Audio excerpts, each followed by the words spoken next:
금융권이 흔들릴 정도로 부동산 경기가 빠르게 식었고 이 상황은 지금도 현재 진행형입니다만 직전까지는 부동산 급등에 따른 열기가 대단했죠. 정부가 이 기간 동안 투기가 의심되는 외국인의 토지 거래를 집중 단속하기로 했습니다.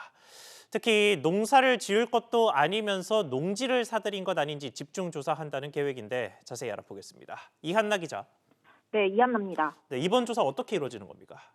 네, 외국인 토지 거래는 집값이 본격적으로 뛰기 시작한 2017년부터 2022년 말까지 전국에서 14,938건이 이뤄졌는데요. 국토교통부는 이 중에서도 업다운 계약, 명의신탁, 편법 증여 등 수기성 거래가 의심되는 920건에 대해 집중조사를 실시할 예정입니다. 특히 920건 중에서도 농지 거래가 490건으로 가장 비중이 높은 만큼 국토부는 농지 취득에 대한 정보를 갖고 있는 농식품부와 협력해 농지법 위반에 대해 중점적으로 조사할 계획입니다. 적발된 위법 의심 행위는 관계기관에 통보해 탈세, 대출 분석, 과태료 부과 등으로 조치할 방침입니다.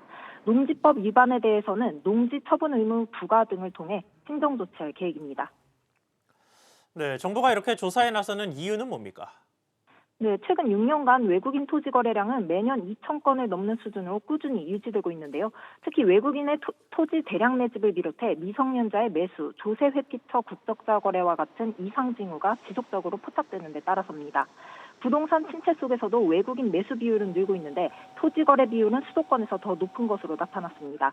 국적별로는 중국인 54.9%, 미국인 23.2%, 캐나다인 6.3% 순으로 집계됐습니다. 조사 과정에서 일부 외국인들이 거주지가 불분명하거나 거주기간 등의 정보 부족으로 조사가 지연되는 경우가 있는데요. 국토부는 매수인이 거래 신고 시 국내에 주소를 두지 않을 경우에는 거래 신고 시 국내 위탁관리인을 지정해 신고하도록 시행령 손질에 나섰습니다. SBS 비즈 이한나입니다.